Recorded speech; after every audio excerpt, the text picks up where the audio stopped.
Hello and welcome to episode 102 of Draft Offsides. I'm with Tico and Enzo. My name is Keefe. Week 1 is almost in the books. One game on Monday, which this will be coming out after that, but we're recording a little bit in between. And yeah, we're excited, huh? Yes. We're into the season finally. All that prep, all that work. The last time that we talked on here was right before our drafts. So first question for you guys. Who is a player that you're really excited that you drafted, especially after week 1, and who's a player you're a little nervous about after week 1? I'll start with you, Enzo. I'm really happy with Reijnders. I got him pretty late. I didn't get him early. I know he got a goal and assist, and his goals points wasn't that much, but just going from preseason now into the regular season, he is a goal scoring midfielder from Man City. Looks like he's got his spot with Rodri being out too. I don't think there's too much taking away his spot if he keeps on going where he's going. The one I'm worried about is my first pick, Jared Bonin, who's in a new formation. He's playing up front instead off the right, and he only got me 5.5 points. He was playing like a front 2 with full court, right? It was kind of weird. I didn't like it. Yeah, it was like fucking. I felt like we were back in like 2002. Fucking Potter, I'm telling you, man, what a prick. He needs to stop. Tico, what about you? So the one I'm most excited about is Savio. He obviously didn't play. He was injured. But because of the transfer rumors, if he goes to Tottenham, I feel like he could kind of unlock another level and produce a lot of points. We know how amazing he is when he gets the opportunity. The one I'm nervous about is Wissa because TBD. We'll see what happens with that. It depends what team he goes to. And if he stays, he has one foot out the door if he's going to get the playing time or not. So that's the one that's kind of a big question mark. I think the scary thing with Wissa to me is that there's the connection between Newcastle and the Saudi league. So like if that it's coming to the very end of the window and nothing gets resolved, I can very easily see them being like, oh, like sold to Saudi for X amount of money just so they can, which would be just absolute nightmare. Oh yeah, it would be good. But then he goes to Newcastle and it's like amazing. Mm-hmm. So it's just that waiting period. Yeah, and there's also AFCON too, so but that's in the future. Yeah. The player I'm most excited about, I'm so excited that I drafted Mohamed Kudus. He's such a fun player to watch. I loved him that first year at West Ham, and last year was obviously a tougher year for him, and that's why he fell kind of back where he did. But I think he's exciting. He's fun. I think Thomas Frank's going to get a lot out of him, and even that game, it was more about the goals and his assists, but still, he's just such a baller. The way he uses his body, I just love him. And then the ones I'm really nervous about, from a playing standpoint, is Yakuba Minta. I've drafted him in both leagues, and he just didn't do much. And he had a few little flashes, but he missed a pretty good opportunity to get their second goal, and he seemed really frustrated. It seemed like Hertzler was frustrated with him too, which that makes me more nervous. He has the ability, and he had a really good season last year. I was just expecting him to be a little to level up, and I didn't see it yet. But it's only one game, so it is what it is. Okay, should we get into some news and notes? I think the biggest thing and the most fascinating thing is this talk of Eze to Tottenham. Mm-hmm. Arsenal terms already agreed on. Just got a fee. Yeah, and we'll see. I mean, I heard that Daniel Levy's playing hardball on the fee, and so who knows if it'll happen. Surprise. I think the biggest takeaway. Do you think that's an upgrade or a downgrade for Eze from a points perspective, fantasy wise? I think it could be an upgrade. You think? Yeah, because you think he starts every game. Well, yeah, because look at the midfield that Tottenham started against Burnley. It was a very young midfield. Saar, Bergvall, and what's his name? Archie Gray.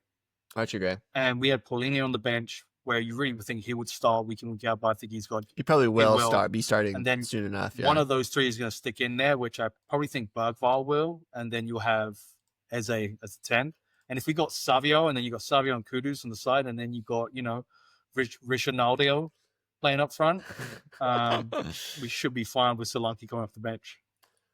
So you think it's not a downgrade? I don't think so. At all. You think okay? So I think the concern would be if there's a little more rotation, but I feels like with the injuries there, you're locked in for at least half the season. Yeah, Madison's out for up to 6 months, and Kulusevski is to be determined. So yeah, and if they're rolling by the if the team's rolling when they come back, it's no reason to kind of worry about that. Yeah. Also, let's remember, as his best year was when he had Olise, when he had more talent around him. Very true. I like that point, Tico.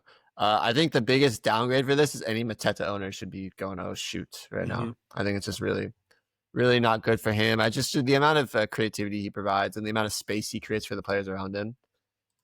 Essay could be interesting from Crystal Palace, but I'm not like to the point where I'm like, pick him up. He's not like this huge waiver thing right now. The last thing I want to say on this is like respect to Eze for even when these transfers are swirling around and these rumors are going on to still go out and play today for Palace. Like a lot of respect to be professional. Is that dig at Isak right now? Who's doing? I mean, kind of dig Isak, but like I think even like. Wissa. Like I think it would be understandable, Wissa, but I think it would almost be understandable when the deal is that close to being done to like not want to play. Yeah. I think it's understandable, but I think like it shows like that he's just like about it. He's like, I want to go out there and play, and Also, it comes from ownership that they're willing to risk an injury because they're like, hey, we want to get as many points, as many games as we can out of it.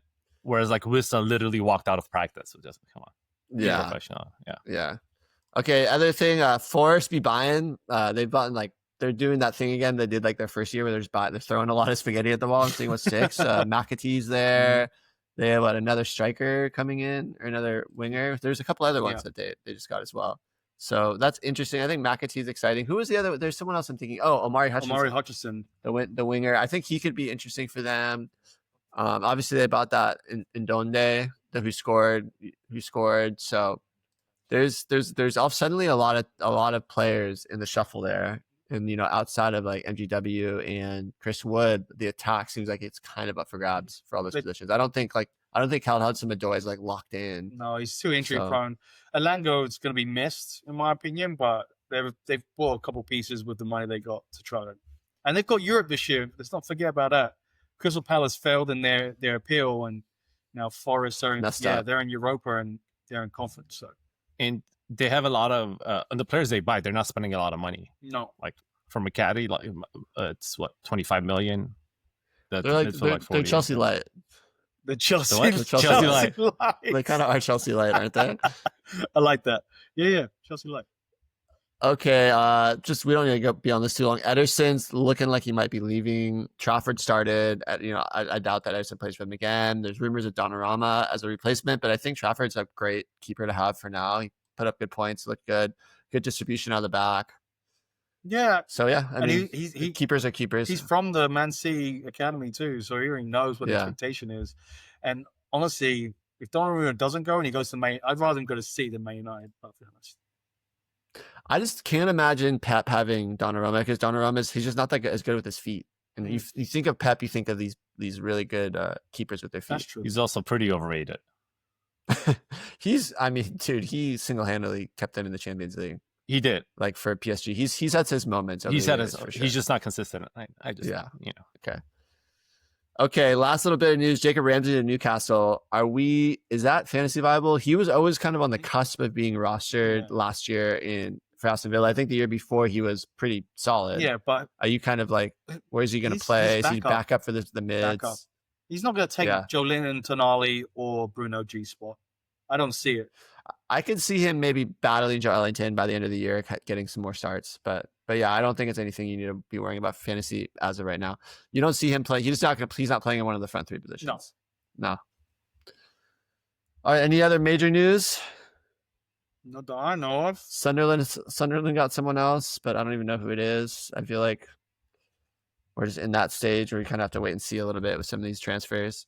Okay, let's go to some key moments from game week 1. First one, Liverpool 4, Bournemouth 2. Liverpool lose a 2-goal lead, but come back in the end with 2 late goals, one from Chiesa and then another from Salah in junk time. Mm-hmm. They're going to score a lot of goals this year, huh? It looks like it, but if they let in goals like that, like Bournemouth, that's the... Yeah, I mean, Bournemouth is no slouch. They put a lot of pressure on teams. They have good players. Anthony Semenyo. What a player. You got to remember, 2 goals. Bournemouth lost their whole defense. Yeah. Zabayani, Hoyson, and Kirkes. They lost the whole defense. So, and then obviously, we don't need to talk about this, but I kind of want to just because it's something interesting happened today for me. But the Semenyo got called a racial slur. Oh, by a guy in a and then, wheelchair. reported it. I know, like the craziest thing ever. And then reported it, and then there was like a pause and everything. But today, when I was playing in my Sunday league game, my guy called me a homophobic slur, and I because of that, I reported to the ref. And then he stopped the game, and then the captains got together, and then the other team just subbed the guy out and decided not to sub him back in. Oh, no. So it's kind of funny, dude. I was like, "Thanks, Semenyo. Yeah, You know, thanks for giving me the courage to the speak courage. up. Yeah, gave me the courage. God, you gotta love some football fans are just idiots. Yeah, but as far as Bournemouth goes, what do we think? I mean, obviously Semenyo is the main piece. Tavernier, Tavernier was good too. There? Tavernier put in some points. We got over 11 points this week. Semenyo just looks so good, man. But can he do it for a whole season to be the only guy? You know I mean, he kind of did it last year, right? Yeah, kind of. But like he kind of does it. Like even before he scored both those goals, I was texting our chat and I was like, he's such a baller. Yeah. Like I was just like, man, he's so strong. He is the way he dribbles. Mm-hmm. He's just such a baller. And I know Liverpool scored 4 goals and they had like a 2-goal lead twice in the game. But when you watch the game, it was kind of closer than what the score indicated because Bournemouth had a lot of chances, and I think that's going to be the theme for this game week, where the losing teams were sometimes the better team, but they still lost. But, okay, way to get the narrative going now. I mean, but it is, you know, like you get to the box, and the last like third of it, you know, like if you don't have the class, that kind of goes to waste. It's like I'll tell you what, that quality. I'll tell you what I was worried about. Salah had nothing going for him before he scored that goal. And he didn't do nothing in the final either at Wembley. Is he declining? Yes, and he scored with his right foot from the left side, like the complete opposite. Uh-huh. Okay, but the thing about Salah is there's a lot of games where he doesn't do much, and then he just pops up and scores. So like I think there's like I think that's like the nature of being a Salah owner. It's not this like slow accumulation of points over time. It's like nothing, then a goal. Your tone like, changed you know what I mean? Completely from how you were talking in the chat room. I was just being funny in the chat. Were you jest? Was it just jesting? Was that what it was? Maybe there's always a little bit of truth in a jest. Isn't that the? He was texting me on the side. Hey Tico, what's going on? What's happening with Salah? Yeah, what the hell? What'd you sell me? What'd you promise me? One guy I want to call out is Adrian Truffert from Bournemouth. Yeah. I thought he had some really good moments. His score is really low. I think he ended up scoring like 2.75 because of all the goals conceded. But I think he could be a good like week 1 trade target just for someone that like didn't like underwhelmed from a points perspective. But if you watch the game, like was getting up and down the field, had a few really good crosses. So that might be an interesting one there that I like. Great. Okay. Anyone else we wanted to talk about? I mean, obviously Ekitike looked good, scored the goal, just heads up. Like, I thought Wirtz was a little soft. Yeah, gave away the ball quite a bit. He gave away the ball a lot, but he kept trying. You got to give him that. Like he kept trying to do stuff. There's like you can tell there's quality there. It just seemed like he was like adjusting to the pace. You know who looked good? Who looked good? Yeah, we knew he was gonna look good. This guy. Good. No, you drafted him. No, we knew. No, you didn't draft. You just said that. We knew Gakpo was going to be good. It was just a question of if Isak came and what was going to happen. And he's out. He's not even live. That's the thing. Maybe no, not. I think so. Him and Ekitike split time on that side. Szoboszlai, I said it. I think when Gravenberch comes back, he's the odd one out of the 3. You guys think he's the odd one out? I think he's gonna be kind of like the backup for Wirtz and then fill in and also for McAllister and Gravenberch. I don't think he's gonna be the starter the way that he was playing more deeper. Yeah. I think that role suits McAllister Gravenberch better as a duo. Yep. But we'll see. I mean, we'll see. Honestly, if I drafted him. After saying you wouldn't, because I mean, at that round I had to. It's like you just keep coming back. You're just yeah, like I kind of hope he gets benched. So I'm like, just be gone. So it's like your bench, you're no longer in my life. Oh, whatever. Okay, next game. We're not going to recap every game. Just some of the key ones. Sunderland 3, West Ham 0. Tico's been saying it, and I didn't believe it until I watched this game. West Ham was shit. They have no one. They lost Antonio, who's the heartbeat of the team. Who else did they lose? They lost Kudus, who was, attacking threat on the right hand side. Creative flair.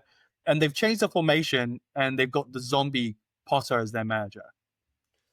Okay, it's 1 week, so I don't want to be too hyperbolic, but like it didn't look good, and it's like, come on, like you expect a little more. I think Sunderland came out really swinging hard though, and like West Ham had a few opportunities that they missed, so I'm not gonna totally be like but like I have to see a little more before I totally condemn him. But it didn't feel good as like Enzo, you and I both have Bowen, in different leagues, and it didn't feel great as like a Bowen guy who you take him in the first round, you take him ahead of, a lot of times we both took him ahead of Semenyo. Mm-hmm. So week 1 does not feel like the best thing ever, No. Relegated. I think what'd you say? They're going to be relegated. No. I don't think. I think that's so dramatic.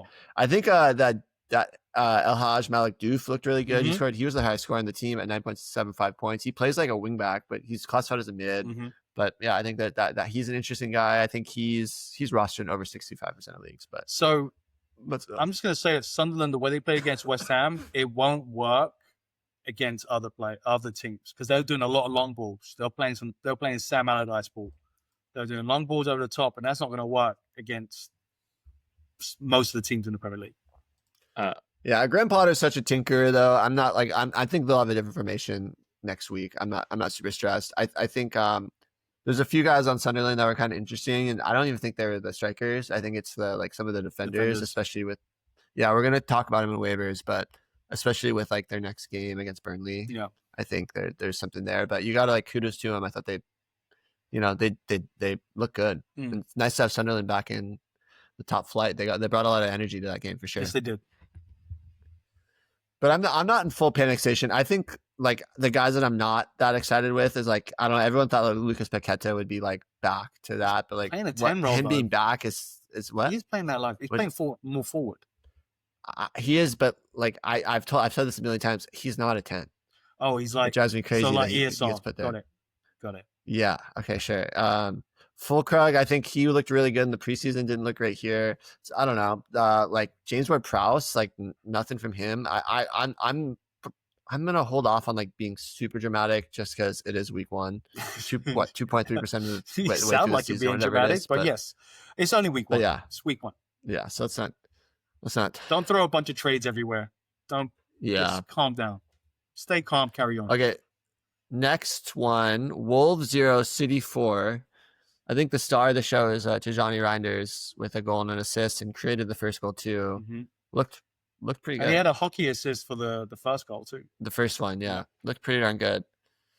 Holland scored 2 and then came off of like just after the 60th. Tico, that was making you 70th minute. Tico, that was making you a little uncomfortable as a Holland owner. I'm not a Holland owner, but you're not. I'm a Holland fan. But I kind of thought it was interesting because ever since it's been in the EPL, I think I sent the stat out here. The lowest minutes he played was like 70 something minutes in a 5-0 game against Ipswich. So I know it's they're up by like 2-3 goals, but historically he's always finished those games to like 80 plus minutes, which kind of tells me it's gonna be more of a rotation this year. But again, it is very early. Pep has a deep squad. Maybe he's trying to, I have more players, like give the rotation, because he did say he wants to send some people out, which, the next person we're going to talk about, Rico Lewis, who started right back. I just read on Fabrizio's page that he might go to Nottingham Forest as well.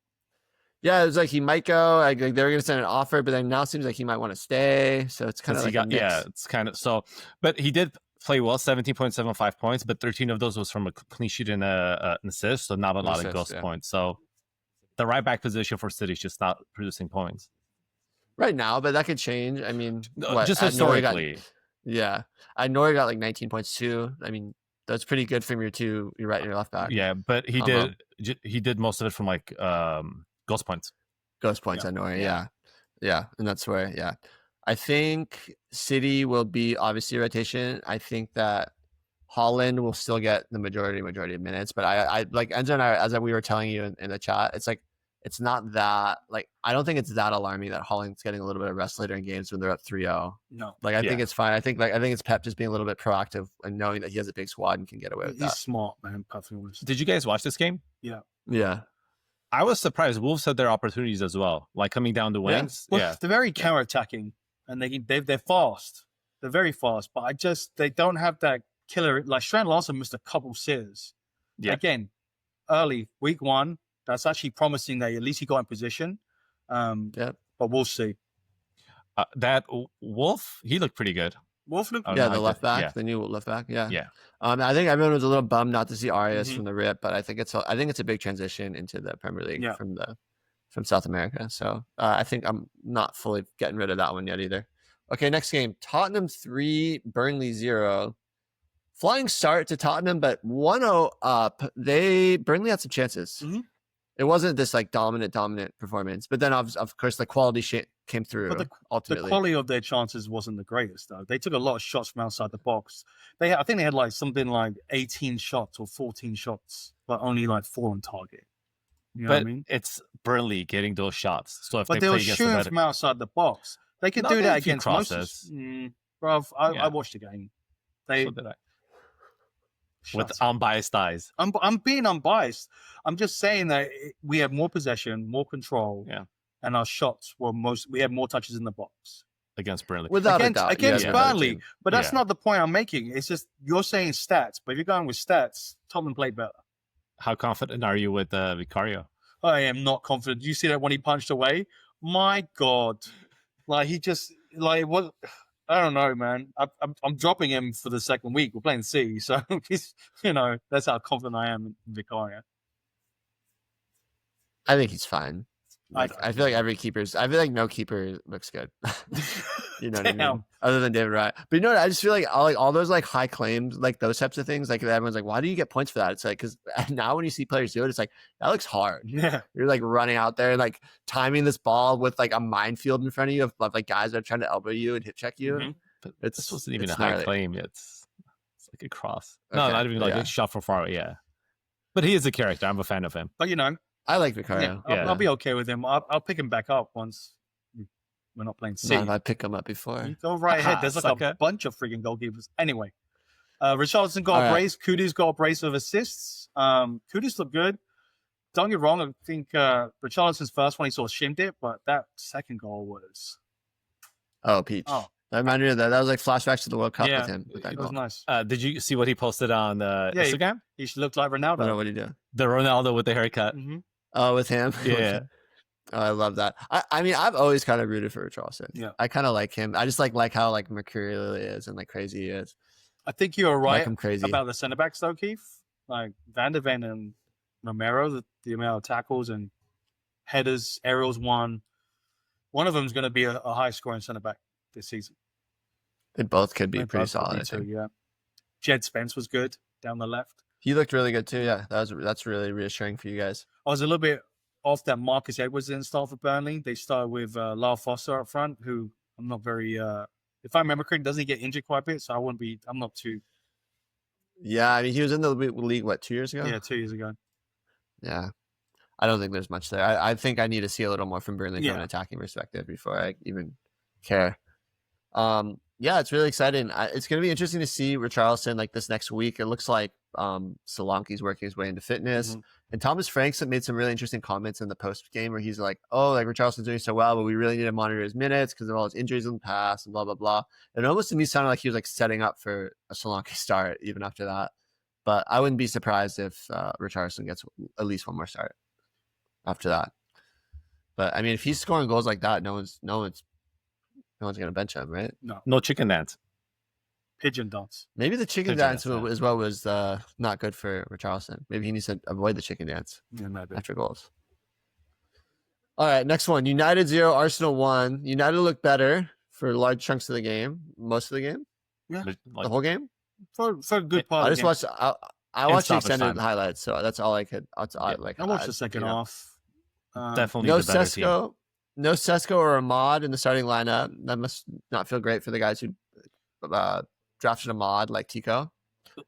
So he put such a defensive lineup out there, but Ahmad came on and you could just see the attacking The impact he made. difference. Dude, and he had like 7 points playing like 30 minutes. Mhm. It was like we Yeah. talked about like the points per start is like off the charts. So Yeah, points per watching game that is probably like crazy. kind of like felt bad. Weird lineup, man. Luke Shaw played. Mm-hmm. He's been playing as one of the back three. I don't think he should be there. He wasn't bad. Clearly, I really don't Like- think he should be there. And I don't Like- think Cunha should be playing up front. no. It seems like that Sesko wasn't quite up to speed, and so they did a few things to kind of accommodate like with Mount. But I read people saying that they weren't that mad with how Mount performed. Like he thinks like he's going to be a serviceable backup he'd be a for serviceable Mbeumo backup. Cunha in the 10s. But he should. He should be. He played starting well. over. He should, because they essentially had 3 like false nines playing, and then in the first like 20 minutes, Cunha didn't touch the ball, so he started kind of to drop back a little bit more. Dude, when that guy has the ball, he's like running at you. I saw a couple of the moments of just him dribbling. That touch, like in the flick, and Mbumbo was good too. Mbeumo he had more goal scoring chances, but a lot of times when they were attacking, you could tell like Mbumbo, Mount, and Cunha were like right outside the box, so they were doing crosses. There was no one in the middle. If they had like this 6'5" person who could kind of be a target, would be amazing for them. Yeah, once they get up to speed a little bit, huh? Once Sesko gets a little more acclimated, it's What they signed him like a week ago. Yeah, they threw him on for the last 20, and he didn't look like that amazing. But then you look at Gyökeres and like terrible. Horrible. He was getting pretty torn up online. It's the first week, but honestly, Arsenal looked like they were struggling to score, even with a strike. I think that the one of the biggest mistakes you could have made is drafting Gyökeres and then not drafting Kai Havertz. I think that's like could be a fatal flaw type mistake. Or drafting him in as the 4th overall. Yeah, I think Joffrey. Oh, we'll be talking about Sergei. Yeah. I think Sergei talked himself into. Yeah, Sergei talked himself into an absolutely insane decision to draft Gyökeres 4th overall. So many insane picks in our fucking main league. Just, I don't know what cares about other people's drafts, but the first 3 rounds he picked strikers, and his 3rd round striker was probably going to be his best one. Semenyo, João Pedro, and Gyökeres. Yeah. No. Honestly, he had one moment where he kind of was in the box 1-against-1. He tried to do the trick, and then he just kicked the ball with his heel. 20 minutes. Yeah, like early on. And I also look kind of, the team was kind of confused because they didn't know he wasn't dropping back to receive the ball. So he was just in the box. So kind of like not the way they usually played. Saka didn't get on the ball that often. So. Yeah, he was really low point scoring. Martinelli was really low point scoring. Yeah. It's a weird game. I mean, it seemed like Arsenal in general just weren't that good. So we'll have to see. But I think it's kind of concerning that they're over reliance on set pieces to me. Yeah. Like it just feels like you're not gonna win a title that way. Keeper made a mistake on that. And also something to note on Arsenal's side, right back was Ben White, who we thought was not gonna play, or he was done. And left back was Calafiori, who we thought was rotation. But both of those came out the game, which was ideal for me because I got the clean sheet, and I was like, "Hey, let's go, United score a goal." But I think that's going to be interesting to watch because all their like MLS and Timber could play those positions as well, so it might be like a rotation.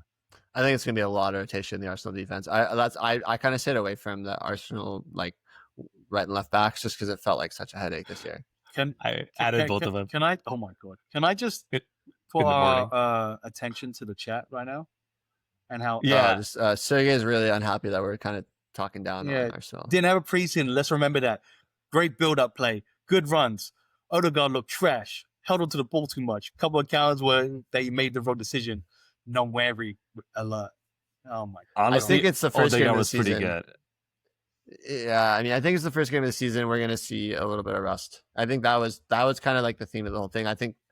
But yeah, moving on. Chelsea 0, Palace 0. This was kind of a snooze fest of a game. There wasn't really much here. I would say that Palace has looked really good since the second half of last season. They drew with Arsenal in regular time in the Community Shield. It's not like the end of the world for Chelsea. I think Chelsea's XG wasn't that bad. They just couldn't finish, and Palmer was very quiet. Very quiet. You guys, fucking 3rd round pick, fucking horrible quiet. That's what he was. I love when we start shitting on Chelsea. Keefe goes with the like analytical stats, XG, net spend. I don't know what else is there that he pulls out of his bag, just throws everything out. Good field tell. Yeah. My worry is if Palace does lose Guehi and Eze, they're gonna be in a world of hurt. In my opinion, I know SC's coming up, and he's don't get me wrong. Palace is known for losing players. Zaha. Balazzi, Elise recently, and they always replace them with someone new, but it gets hard to do that after a while. Their defense looked good, and technically they had 5 defenders, and the goalkeeper, everyone scored 10 points or more. The lowest scoring one being Muniz, ironically. I think I think Adam Wharton is a really good player. He plays in the central role for him. He created the best chance with a 3-ball for Mateta that Mateta shot on target. He got the assist for the second goal in the Community Shield. I think Adam Wharton actually might be one of those 6s that is worth rostering. Like I think he's good enough to be there. Last year he's coming back from an injury and he was a little slow to like get the ball rolling with a full preseason and stuff. I think he could be a pretty good mid. Not like maybe not at this point in the year where right now you're really trying to like get like the swing for the fences guys, but I think he could be a good like serviceable player down the line. And he might need to do more if Eze does leave, like from a creative standpoint too, like what we've seen with Bruno Guimaraes with Newcastle, where he kind of had to step up creatively when a lot of their attacking players was injured. And so, also I think Reece James's value playing like the holding mid defender, I guess. I don't know how you guys would holding midfielder.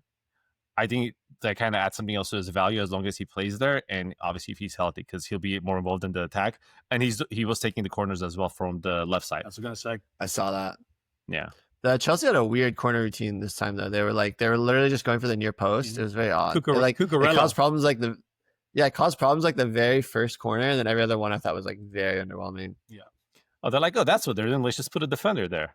All right. That's literally what it felt like. I felt like they figured it out right away, and Chelsea just didn't adjust. Well, how did Reece James end? I'm trying to look right now. It's 16 points. Wow.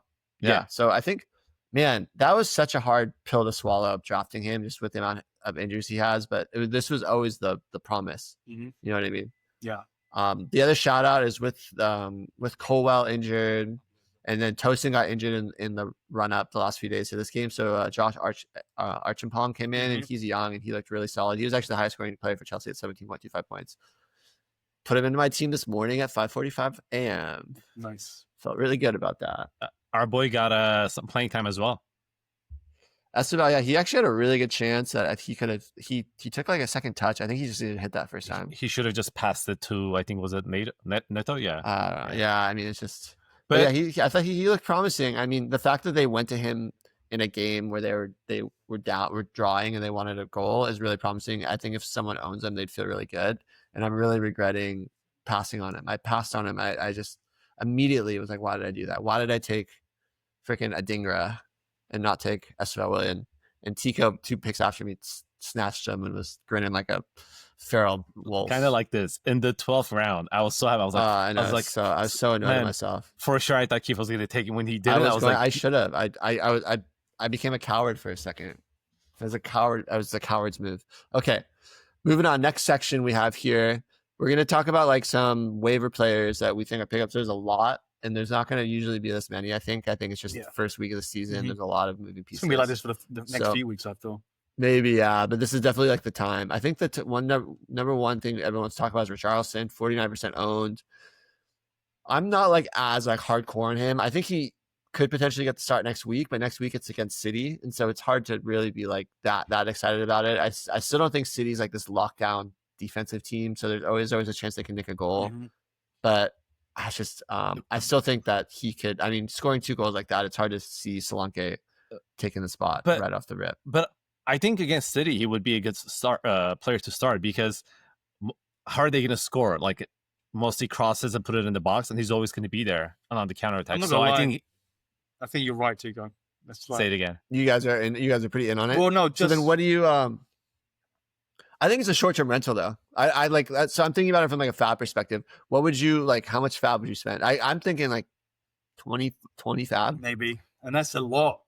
With a risk. That's not that much. No, I feel like that's like very. I mean, I'm talking about the risk that comes with it. Like, yeah, because he might play one game. You said he's streaking. We know he's streaky. So yeah. But what happens when Solanke comes in and he doesn't score for like he's disappointed for like a game or two? Shut up. Go back through it. All right. Solanke's going to be top 3 goal scorer this season. But Richarlison. So that's definitely one to keep an eye on. I think depending on what you need, he's definitely worth looking at. Next one, Danny Ballard, one of the Sunderland defenders, 5% owned. Excuse me. Next opponent is Burnley. I think that's the most interesting thing. I think he scored a goal, so there's like a little bit of overinflated points and stuff that you're not going to get all the time. I think he had like close to 30 points. I think with Burnley up, what's that? He's the number 1 fantasy player. Yeah. He's the number 1 fantasy player. Yeah, he's the number 1 fantasy player. So yeah, hey, that's a pretty good record. My only question is, what were the results between Sunderland and Burnley last season in the Championship? I know they've got new players and everything, but that's still a mental. Tico, can you do that real quick, or is that going to be tough? I'm on it. Okay. Yeah, just I like Enzo to like randomly throw just like random ass things. It's not. I will talk about. Well, also I want to talk about Trey Hume from Sunderland as well. He's the right back, 38% owned. He was kind of like a massive like hipster pick, like the guys in the Discord and the Draft Society guys were talking about him a lot. And when you watched him play, you like saw like why. It's because he's very much like Alfie Doughty, that type of guy that just like whips balls in. Had a few good key passes. Had some good like defensive moments too.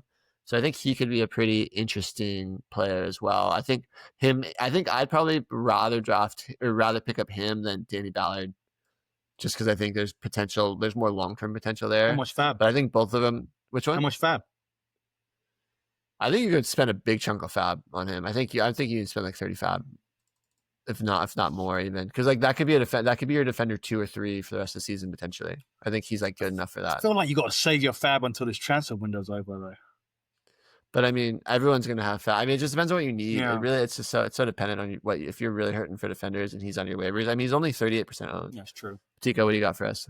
They tied one game 0-0. The other game Sunderland won 1-0. Ooh, Low scoring games. low scoring games. Good for the defenders. It is.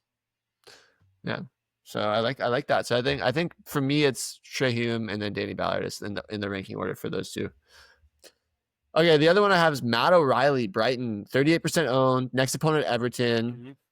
There's still rumors of a move, but him starting today is a really good sign, and I don't think anyone expected him to be the penalty taker. Oh, Right? That was out of the blue. I started in one of my leagues. And I was like shocked when I was like, wait, is that him that's taking the penalty? What league was it? It's our main league. I thought it was. Oh no, it's that's our whatever fairies, the 12 man. 12 man. Okay. Yeah. I thought it was your third wheel league. My Trist league with Nate. I think that okay, move on. I think he can represent massive value if he stays at Brighton. You know, like he's starting as the 10 for a pretty solid team. I think like we're talking north of like 30 fab.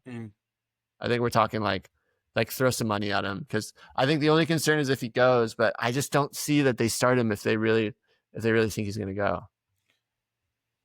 I don't know. To like 30 fab is like essentially obviously like 30% of your fab on after one game. To me, like in any fantasy, I don't like making like huge moves, like unless it's like a surefire thing after You're a like coward. No, I think now is the time that you need to spend your cash, because everyone has cash and everyone's splashing around. But I see what you're saying, Tico, and like I think the risk of him leaving too. But I think at the end of the day, like having the 10 for a pretty like creative attacking team, that went like virtually undrafted. Like I literally got him in our league in the last round, in the 16th round. So what I'm saying is just like I feel like that's worth putting some money into. I agree. But yeah, I mean, I think there is concern there. I think that like when you're gonna have odd waiver pickups for the rest of the year, but you can always get more fab too. You can always, you know what I mean? Trade fab. You can always trade for fab.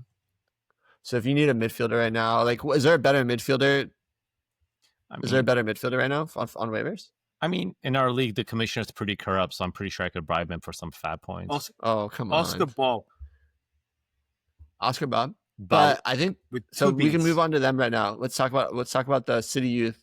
Bob and Lewis both not expected to play, and both did. Both had assists. Both look good. But I think there's like Foden's still not in the mix. Roger's still not in the mix. Like Shirky's there. Marmouche. Reijnders is there. Like Silva, Gundogan. Like there's still so many players. Nunez, Farico, and the right back.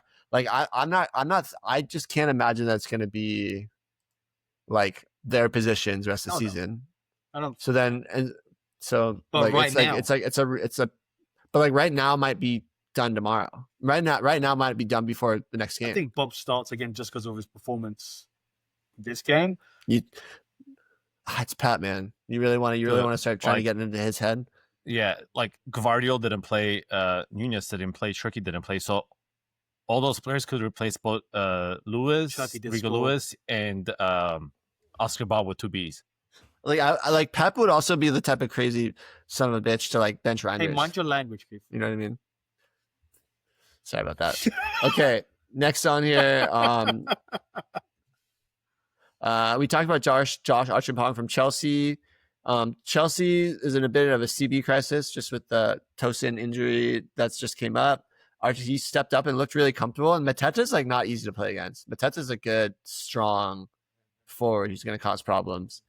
I think he's kind of worth a flyer, especially as Chelsea is deemed to have the easiest run of opening fixtures of anyone, according to a few different places. Mm-hmm. So I think there's some value in him. You know, and they play West Ham next week. West Ham did not look good. So I think that he's a pretty good defensive option too. I think like him and I think Hume long term is probably still my number one, but I think Archimpong, so if you need like a short term fix, is like a really good option. Next up, Pape Sarr, 43% owned. He got the assist, but like he wasn't really like, I feel like he was like not as much in the 10. I thought like Bergvall was more in that kind of 10. Mm-hmm. So in my mind, like I feel like the numbers might not like be consistent at this level because like the assist was just like on the counter through ball, you know, like not this like, you know, wasn't like a crazy thing. And I also think with the Eze rumors and tough matchup, it's just not the biggest priority, but just a name that I want to talk about. Any thoughts there? Definitely monitor while the transfer window's going on, because if Eze does come, I think Pape is the one that's going to be dropped and he'll be back up. I think Bergvall is the prospect for the future for us. All right, next one, Kieran Trippier, 46% owned. The only issue is next opponent's Liverpool, but I thought Trippier looked good. He's on sets. He's taking a lot of set pieces. Mm-hmm. I think to me, it's like when Hall comes back, I think it becomes Hall's left side and then Trippier and Livramento to kind of battle out on the right. And I didn't like. Thoughts. You think he starts over Trippier every time? Mm-hmm. I think Livramento is a little soft defensively. I think he's so. I don't know. I think certain games, like I think against Liverpool, I wouldn't be shocked if Trippier starts again. I think Trippier gets moved before the window closes. End of the window? Saudi? I read that he might go to Monaco. Oh, that's nice for him. Interesting. Yeah. Well, I mean, just newly divorced, going to Monaco, I don't blame him. Mm-hmm. Trying to find a wife or a girlfriend, whoever you call it. I think, so that being said, I think if he's here next week and playing, go for it. But yeah, like don't put a bunch of fab on him, Tico. That's kind of what you're. Yeah, no, I'm like that. Yeah. Okay, the last one I want to talk about is Mari Hutchinson and McAtee, both going to Newcastle, going to Forrest, just signed, and we talked about that at the beginning of the show. Like, where are they going to go? I kind of think that Mari Hutchinson has a better chance of starting week in, week out than McAtee. Yeah. So I think that right wing is a little more open than I like. McAtee really wants to play. He can play on the wings, but he really wants to play like underneath the striker, and I think that's kind of where MGW plays. So I don't know. I mean, I think there's going to be a lot of competition, but I think it's kind of one of those things where you have to probably pick them up now, and then you just have to hope that they're the one. So I know Tico, you like McAtee, right? I mean, anyone City, let's go off, there's a reason they were on City and Pep bought them or Pep got them. City youth. But yeah, I think the upside is more. So, yeah. All right. So that's waivers. Okay. So we're going to blow through some of this stuff, but overreactions, underreactions. So just kind of like, I'm going to read these and you guys tell me if you feel like this is like the future or this is just like a one-off. Okay. Richarlison brace, 28.25 points. Are Solanke owners screwed? Yes. No. Solanke might not even finish top 3 in goal scoring on Tottenham. Overreaction, and only it's an overreaction if you don't know that he's streaky and that he isn't consistent since he left Everton.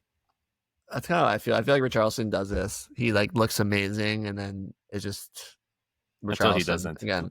Yeah. Mm-hmm. As much as I want him to be everything that he can be. All right, Sunderland putting 3 past the Hammers. Is this like a holy hell moment for Sunderland or a holy hell moment for West Ham or both? I think it's both. But I'm not too. I don't see this result week in, week out from someone. Don't get me wrong. I think this is a good result for them against the Hammers, but they're playing Burnley next week, so they can get another result there. They're in good stead. But as the season goes on, they'll get found out. Hammers will get relegated, and the promoted teams this year, both of the Burnley and Sunderland, both of them look good. We'll see how Leeds looks against Everton, but I think this year is going to be more interesting for the relegation battle. I think there actually will be a relegation battle this year. You think they really will? No. Yeah, I mean, I think both of these are not overreaction. I think don't overreact either of these. I think that Sunderland putting 3 past West Ham, they got the better of them, but I think West Ham had some opportunities. It's just one of those games where like the chips fell right for Sunderland, you know? Mm-hmm. And I think West Ham, I think there's better days ahead. Like I just don't think they're that bad. Okay, kind of on that, Bowen 5.5 points, playing center forward instead of like off like the right wing. Are you overreacting to that? I know, Enzo, you weren't feeling great about it. Are you getting nervous? Are you thinking this is actually a problem? Just because from what I saw from the highlights, he was playing so central, which I'm not used to him seeing. He's playing a little bit further forward, which I thought I'd like, but I'd rather him a little bit deeper and on the right, the way he used to cut in and get down that wing and be a creative force, either setting it up or scoring more goals. I don't think he sits well next to Fulham. So it'll be an underreaction to think that this is a one-off unless the formation changes. I'm not worried about this. Yeah, I don't know if I'm not. It's really hard to be overreact. I feel like everything's gonna be an underreaction. Just it's week 1. Semenyo, 27 points, completely overlooked this summer. Shows this and against the champions, he can play against top tier. I agree with that. Maybe, you know, I think like I'm not like chill out. Semenyo, you know, he got lucky. I'm like, no, Semenyo's a boss, and people should have been drafting him probably ahead of a few guys that they were drafting. Like both. Right? Like I think Semenyo probably should have been going ahead of Gyökeres. Yeah. Like, yeah. I feel that way, and it's easy to say that now, but I just feel like that's just the known quantity versus unknown quantity. It's just like that's like fantasy 101. You gotta love hindsight. So I think you're feeling pretty good if you have Semenyo, especially. But I feel like by the end of drafts, like by the last few days of when people were drafting, it seemed like he was going so late. He just kept dropping in drafts. So I tell Sergey this all the time when it comes to like fantasy drafting, like across every sport. Like if there's like a Semenyo, right? And there's like a new player, like in this scenario, Gyökeres is like, yeah, but Gyökeres could put up numbers like Semenyo. Then just draft Semenyo. Yeah, just like Semenyo. It's right. Like the whole thing, you know, a mystery box, boat's a boat, but a mystery box could be anything, even a boat. What's that? I love that line. What's that from again? Family Guy. Yeah. Family. Yeah, it's amazing. That's one of like the best lines to sum up fantasy. Like speaking of, Florian Wirtz, 6.7.5 points. He just looked like there was a few moments where he looked really good, looked really clean in certain things he did, but other things just looked not quite sharp enough. On the ball, he looks good. Like his awareness of people around him, but then his end product was not good. In the second half, he was dropping back a little bit more, kind of to get the ball. In the first half, he was kind of like non-existent. But I think it's going to take some time if he gets adjusted. We talked about like German players coming to the Premier League. It doesn't work out well historically, and it takes some time if it does. I think he's going to be fine eventually. But yeah, I agree with you, Tico. I think it's going to take time. Okay, next one. Gyökeres, 1.25 points. Didn't do anything. Bigger bust than Wirtz? Question mark? Exclamation mark? 3 exclamation marks. I'm a little concerned.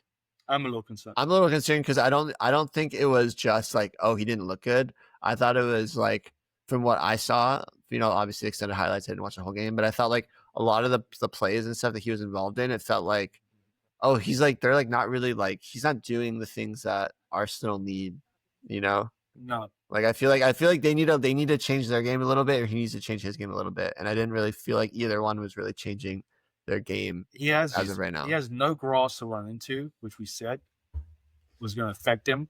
Again, it's the first game, so he's going to play. I think they play Leeds next week. They play Leeds next week. I think they do. I think so. Yeah. They play Leeds at the Emirates. So against the Leeds, the Sunderlands, the Burnleys, the Wolves. Those are the games he needs to get a goal. He needs to get a goal.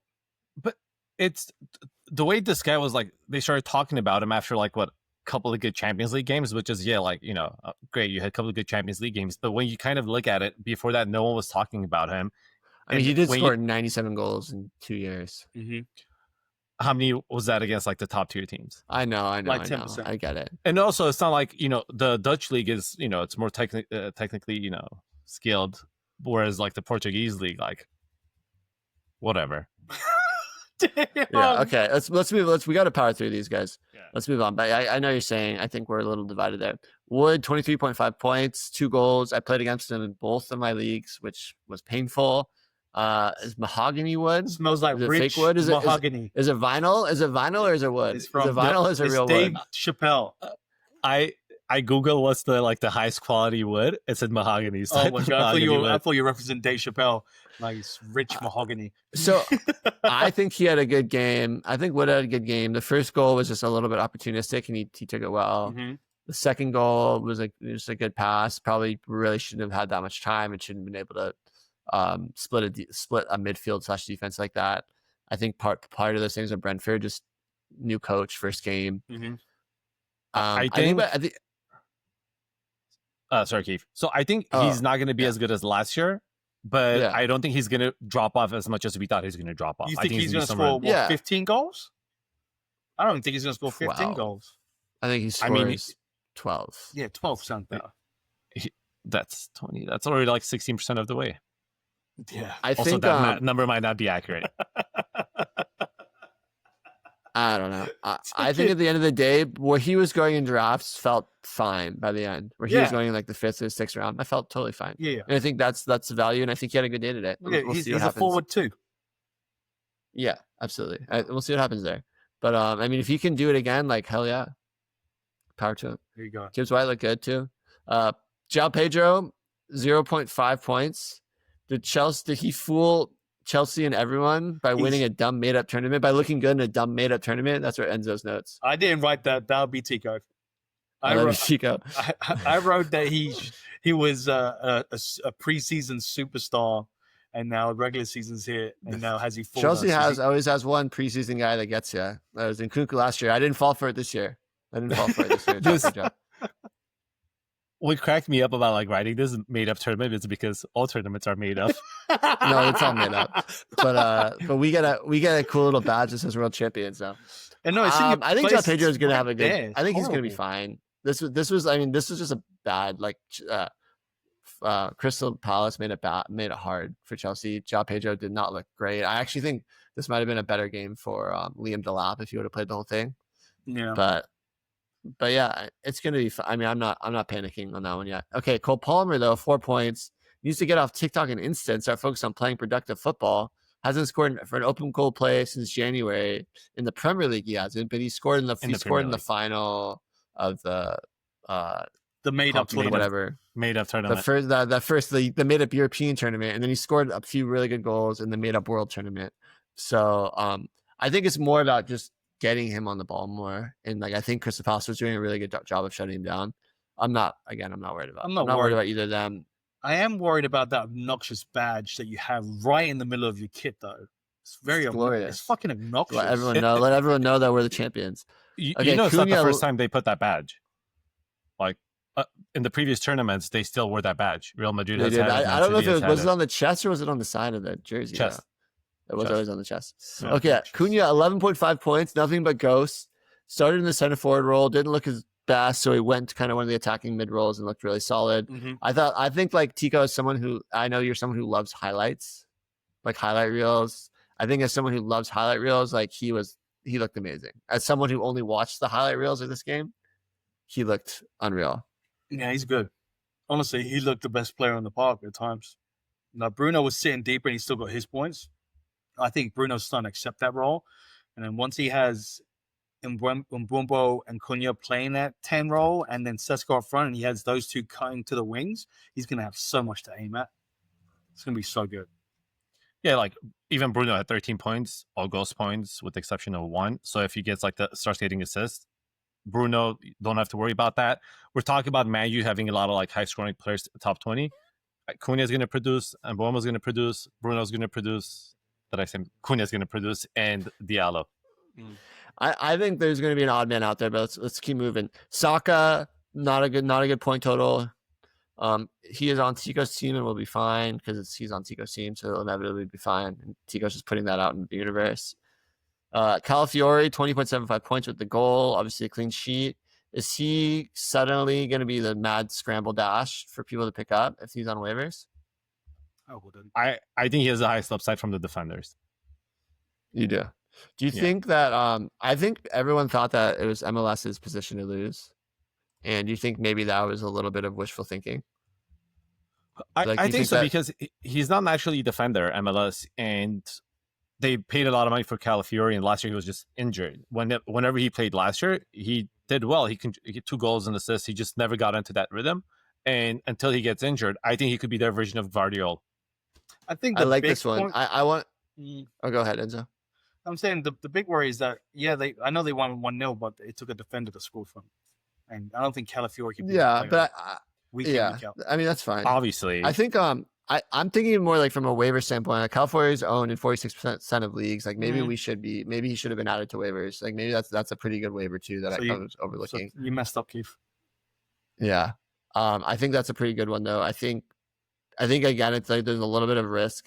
I think all the waivers, there's like a little bit of uncertainty, right? There's not like a single waiver I'm like, this guy is like going to be the guy for the whole season. But I think with Calafiori, you're looking at it going like, oh, maybe that's his position to lose. And you're talking about it. If like, I was talking about like if the left back or the right back for Arsenal doesn't rotate, like and stays and starts most of the games, that becomes like a premium defender. You know, the way that Gabriel is. He plays on the left side, which God knows Martinelli needs all the attacking help in the world. Yes, he does. So I agree. Completely agree. And he offers a lot on the attacking part of the thing. Yeah. All right. Big week for debut goals. Kudus with a new team, 2 assists, goals and assists. I mean, Kudus, new team, 2 assists. Ekitike got a goal. Reijnders, goal and assist. Shirky came off the bench and got a goal. Adinger got an assist. A lot of good debuts for new teams, for players. Mm-hmm. Love to see that. Okay, game week 2. So now we're just going to looking ahead to game week 2 and what's going on there. West Ham versus Chelsea. I think you're pretty much down to start pretty much every Chelsea player, right? Against West Ham. Let them all loose. This is going to be a bounce back game. Let them all rip. Back-to-back London derbies. They need a bounce back this game.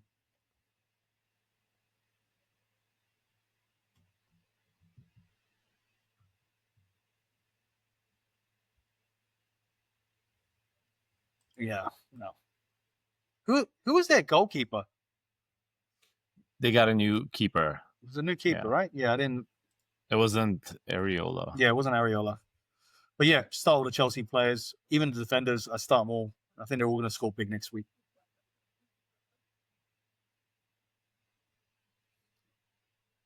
What happened?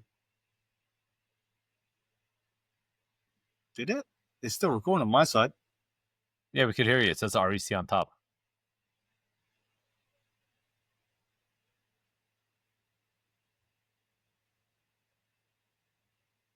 Oh, it's just you. Oh, it's just you. Finally. Oh, it's just It'd be us. amazing if West Ham beats Chelsea. Then you guys will be wrong about Chelsea, and I'll be wrong about West Ham. I know, right? All 3 of us will be idiots. Hilarious. Well, anyway, Derek's showing one of those ball in our chat room from, what we all say. Well, he did pick the favorite. Also, you forgot to do the recap of Forrest, Villa and Newcastle. I didn't do it because it was 0-0. It was a shitty game. Okay, we're back. Lovely. All right. Arsenal leads. All Arsenal players, fire them up. Whoever's starting. I think that's pretty simple. Gyökeres 8 against bad teams in Portugal. So this seems like his moment, his time to shine. And it would be very Arteta to start Kai Havertz. So it'd be a very Arteta move. He can't do that. He can't do that to Gyökeres. He's put so much. You know how much talk he's been talking about Gyökeres? He has to start him. And if Gyökeres doesn't score against Leeds, then we got fucking something to talk about. Leeds, we haven't seen that game yet because we're recording on Sunday, and that game was on Monday against Everton. So hard to know what that team's going to be like. But I'm assuming that you really don't want to be starting a lot of guys against Arsenal, especially the way that their defense is and was today. And yeah, okay. And most Leeds players should be a streaming decision, anyways, and that's not the one you want to stream. Yes. Okay, City versus Tottenham.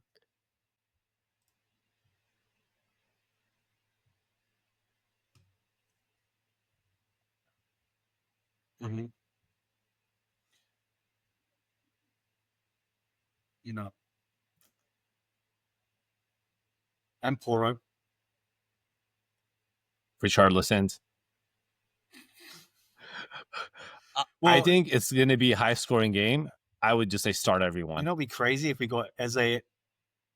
Even the defenders. You know, because it might be a 0-0 draw. No, I think it's gonna be. I think it's gonna be a lot of goal scoring because both of those teams put a lot of goals in, and both of them don't have the most reliable defense. That's true. I think on defense there's gonna be a lot of deflections, clearances, all of that stuff. So I think there's gonna be a lot of ghost points on the table. I'm gonna say this: if we get Savio and Eze before this game and they play, it's fucking over. They're not gonna play. Especially Savio. There was no way we weren't gonna buy fucking Morgan Gibbs White, but that fucking fell through, didn't it? You said that. All of us said it's not happening. You mean Fabrizio said, "Here we go"? He fucking lied to me because the fucking Greek mafia guy. All right, let's go.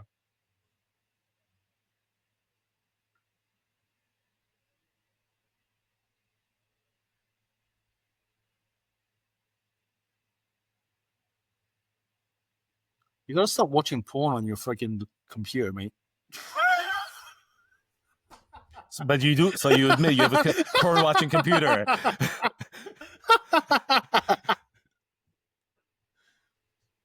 Have you guys watched Clerks? No. You've never seen Clerks? What, the movie? Yeah. Oh, yeah. Clerks 2. Yeah, I have. Yeah. There's also 3. I've never watched the third one. Is there a third one? Yeah. Really? Is Jane Silent Bob in that too? Yeah. Really?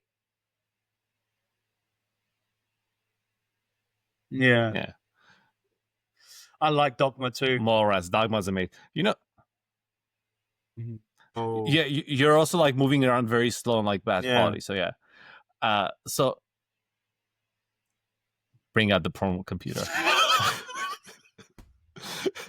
So all right. You know, it's like one of my favorite like movie scenes is in Clerks. I don't know if you guys remember or not, where he's watching porn and he's watching Chinese, and he goes like, "That's the butt worlds." I forgot about that scene.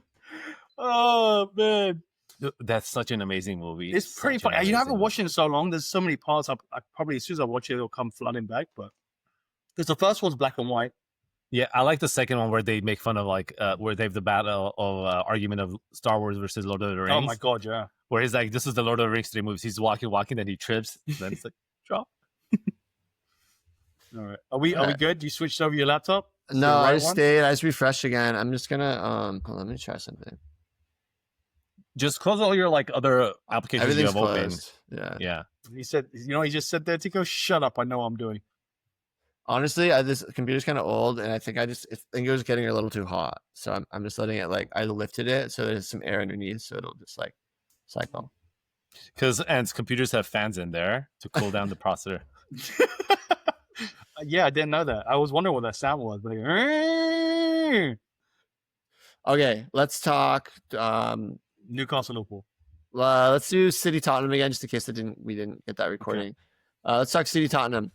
Tough one, but I think you got to start everyone, right? That's what kind of Tico thinks. I think, Tico, you think that it's going to be a high-scoring game and there's going to be a lot of opportunities for defenders to accrue points.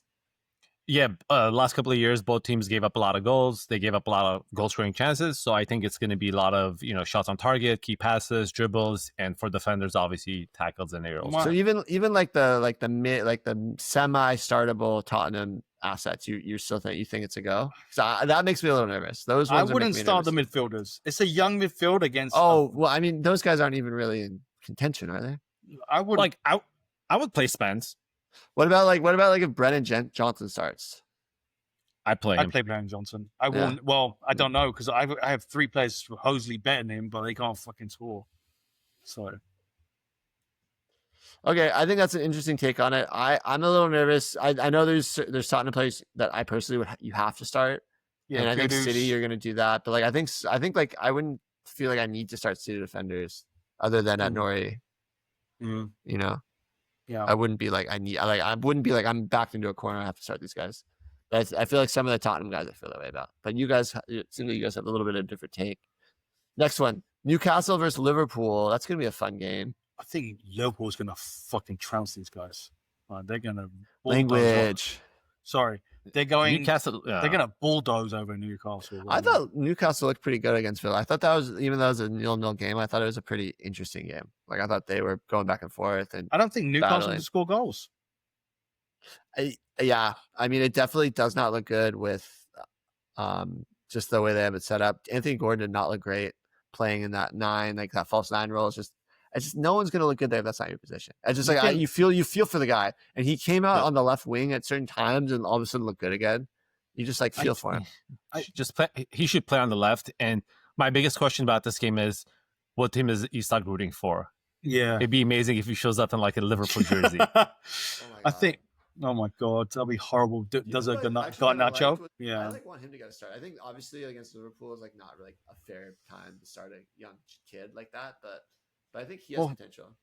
The other thing is Murphy was on the bench. I was wrong. Elanga started, but I would have thought Harvey Barnes would have stayed on the bench and maybe throw freaking Elanga on the left. You know what I mean? That's what I would. Keefe, why don't you just do it on your cell phone? Okay. Again, Tico, shut up. Stop trying to tell Keefe what to do. He's got it sorted, all right? I hope it doesn't happen in his other computer too. Okay. Are you going for a quickie?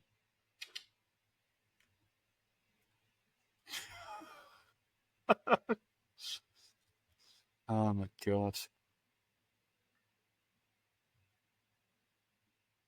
Tottenham didn't look that good against Burnley. I didn't think we looked fucking great, but I didn't think we looked terrible either. I'll be honest. Again, it was a young midfield. Richarlison up front. What is this? Oh wait, we can still see you, Keefe.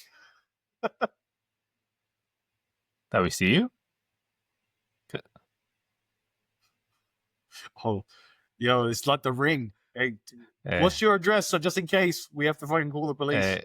That's the view porn stars have of Keefe when he's wanking it. Such an idiot. I could barely, like when I said Bangor, I could barely keep it together. I know. Yeah, is Keefe still plugged his camera in? Oh, sorry. Oh, he's getting flustered. He's rattled. Okay. Talking about it's going to be time now. How do you feel about United losing the first game and you being one less game to get 6 points or more? I feel so confident about getting 6 points right now. Do you? Yeah. You have to get 7 points. Yeah, I feel so confident about getting 7 points. Yeah, I don't think you're going to get 7 points, mate. I mean, let's do some more schedule talk. You guys, you're playing Fulham next. They're your bogey team. To Fulham, I mean, why didn't Robinson play? Injured. Okay, so Fulham and Burnley are the next 2 games. Mm-hmm. And then we have to get a point against City or Chelsea. Like, the Chelsea really looked that great today? No, but I know it's 5 games out, but like they'll start running and they're gonna run all over you. I'm being honest. Dude. Don't get me wrong, Man United looked better today. I'll give you that. Man United looked a different team. Not better than last year, better than Arsenal. Like, they dominated the game. They look better than Arsenal, but again, it's the first game of the season. I wonder what was the possession. But you look better than Arsenal, and you still didn't win. So it's the same conversation we've had about Man United for the last 3 seasons. Look at this: 62% possession, 22 shots. Okay, did they win the game? Yeah, I know what you're saying, but 475 passes. So they're also passing, moving the ball. Yeah, around the back. Were they doing that last year? Pedestrian football. You might as well be Tottenham because Tottenham's the best at doing that. I just hope when Diallo can you hear starts, when Diallo and Sesko start, I hope it doesn't like take away from their defense. Casemiro looked pretty good too. You don't want Casemiro there. If you guys get Baleba, Baleba and Bruno in the middle behind the tents.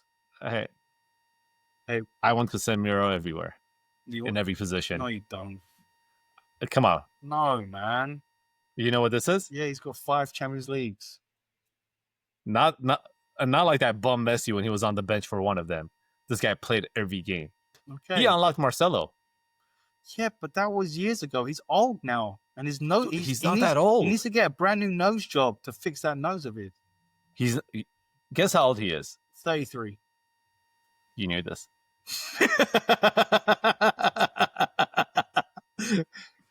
Dude, I don't understand how Arsenal, like, how that they lost shit like that. The defender just essentially boxing him out. Let's get Dennis Rodman on the team, box out the goalkeeper. They've got to fix that rule because that's still obstruction for the goal. Like, don't get me wrong, I used to think they protected the goalkeepers too much, but now they're just letting players just, that's obstruction. You're ruining the game, in my opinion. I'd be saying the same thing if Tottenham was doing it. I'd be saying the same thing if any team was doing it. It just doesn't seem right. Yeah, Did you see Barcelona? What happened with them? No, I didn't see what happened with Barcelona. So a player went, like, they won the game, obviously, but the other team, first of all, in the first 40 minutes, they got 2 red cards. Oh. One of them was straight red, the other two yellow. They kicked the ball outside of the box. The guy stopped it with his head, and he just fell down inside the box. Ref blew the whistle, but they were still playing. They took a shot, they scored a goal, and they counted the goal. No. That's Barcelona. That's crazy. I didn't see that. And then there's also the first goal was they're saying the ball went out of bounds on the side. From the angles I watched it, it's like one of those where it's like right on the line. Yeah. I didn't think it was out, but I haven't seen other angles. So yeah. Well, they have that line technology now, so now you're reaching for no, that one I said, like, okay. From the pictures I've seen, I thought it was still in. Yeah, and it's always tight with those. Honestly, it's always tight. The whole ball has to be. So if there's even just a millimeter of it in, it counts as in. It's crazy. Do the rest of it with sunglasses on, just throw Keefe off. Why don't you go shirtless? Oh. Both of us should have got shirtless just to throw Keefe off. What the heck happened? Nothing. Nothing. What do you mean? What happened? All right, where were we? I don't know, but you sound like you're in a well. Oh, and do I sound like I'm in a well? I mean, it's all right. We're like, what, 10 minutes left? Okay. Sorry, guys. Technical difficulties. I apparently sound like I'm in a well now. Should I do one more refresh? Let me do one more refresh. No. Then I think I can. He's trying to fix it. He said no, and he kept doing it. Just finish it like this. Man, I'm telling you, I can't wait until, when Keefe, like, one of these days where he can't make the podcast, and how we're going to, like. Well, you're going to run it. Oh, what are you saying? When Keefe can't make the podcast, Tico's going to run it, and it's going to be horrendous. A shit show. It's going to be horrendous. Like, it's going to be 3 hours of shit talking. We're not going to go through any of the notes. It's just going to be. There won't be any notes. There'll be notes. I'll do the notes, but we just ignore it. All right, sorry about that, guys. Newcastle, Liverpool. Let's redo it. Okay. Should we do City Tottenham for the third time? Oh, just in case. All right. City Tottenham. I think we're a little bit divided on this one. I think Tico feels like that there's going to be a lot of goals and a lot of opportunity for defensive points, and I'm a little nervous about some of the off-color Tottenham players. Like I like the Judd Spences. I'm a little nervous about in this game. I would but Tico's like all fire, all access. I would definitely play all the offensive players on the Tottenham side. Yeah, but that's about it. Yeah, and I think City, same thing. Like the main guys, you're obviously gonna start your main guys. I don't feel like I need to start like their center backs. No, well, you don't have to because they let in goals against Tottenham for some reason. They don't like us, so yeah, it's gonna happen. We might not win, but we'll score at least one. I feel. Newcastle, Liverpool. After the last showing, I actually thought Newcastle didn't look bad. I didn't think either of the teams looked bad, even though it was a 0-0 draw. What do we think? I thought offensively they look bad. I don't think they can score goals. I think Liverpool's going to just run all over them. I know they got a good defense, but just looking at how they were clicking with, Ekitike, I think Watt's having another game under his belt. I think it's going to be tougher for the midfield because of that Newcastle midfield. But I think once they get in that final third with Gakpo, Ekitike, and Salah, I think it's going to be all guns blazing. I don't think they're going to run all over them. I think they're just going to kind of like wear them down by like constantly attacking Newcastle, and the defense eventually is probably going to give one up. But it's just Newcastle's not really going to offer a lot in the attacking half of it. So like they could just kind of constantly be pushing up. But yeah, I think I think we agree about Gordon does not look great in that false nine position. I know he's played there in the past and for better success, but just did not look great against Yeah, Villa. that headband wasn't doing any favors. It's horrible. It looked like was it Kung Fu Kid? Yeah. What's that Karate Oh Kid? my Looked god, like the Karate the bad Kid. guy who's actually the good guy. Yeah, he's terrible. But I'm going to tell you right now, I think I still would start Newcastle defenders because I still think they're going to get points. You do? I see. I don't know. Like clearances, aerials won. None of those guys They're going to be busy. They're going to be busy. Busy. All right, Fulham versus United. United's bogey team, is that a backed by data, or is that just go to the results?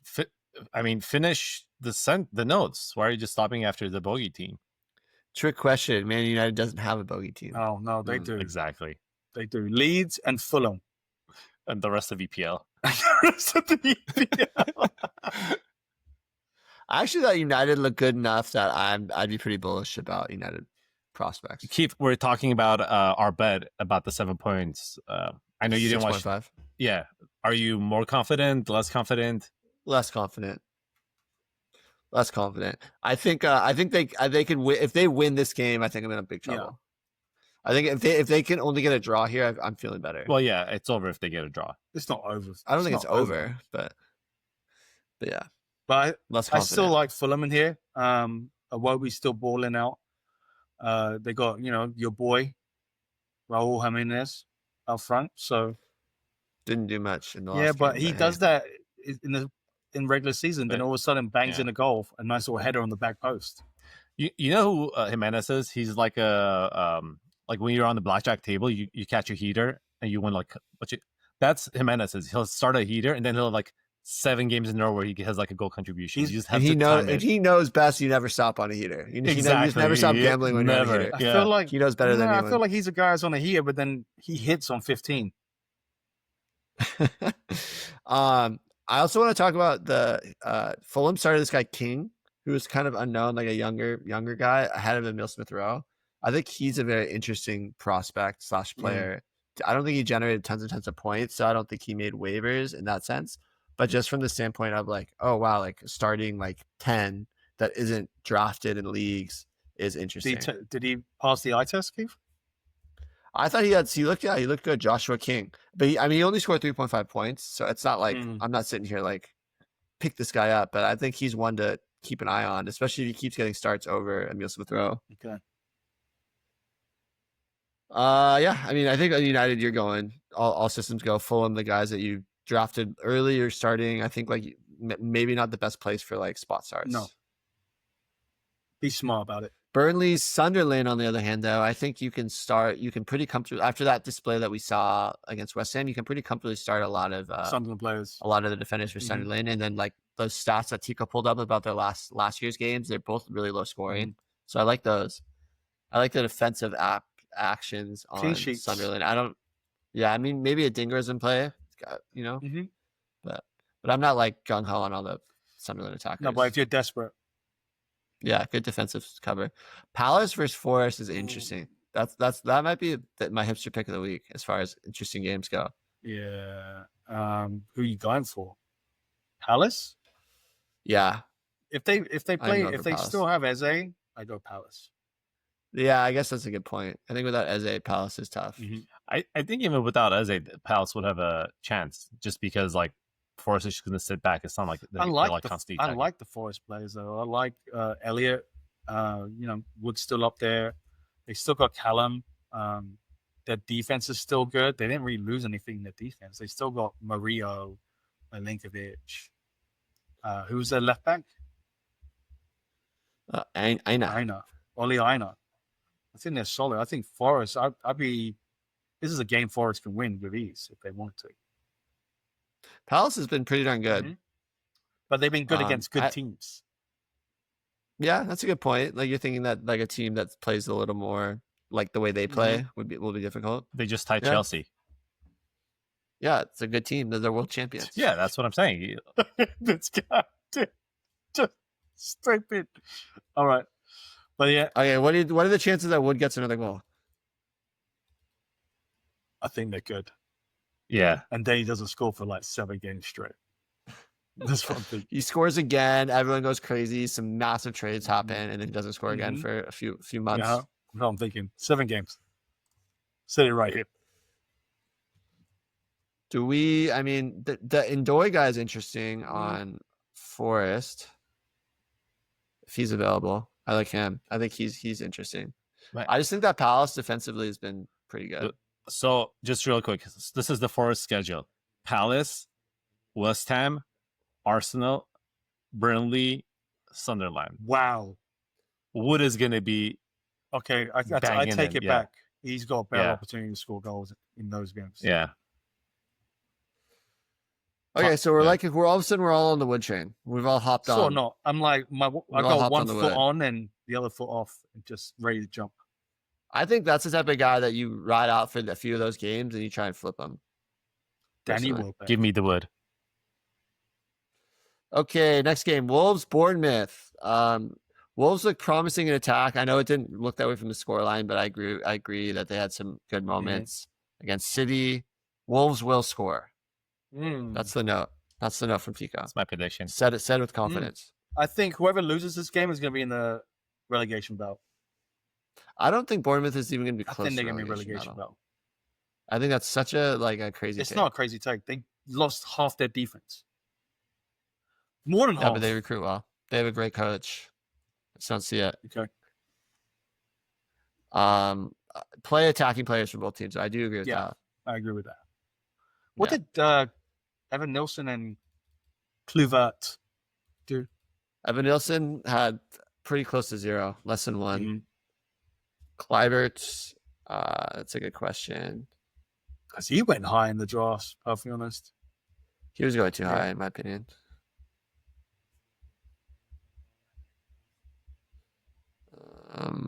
Kluivert is injured and did not play. Okay, that makes sense.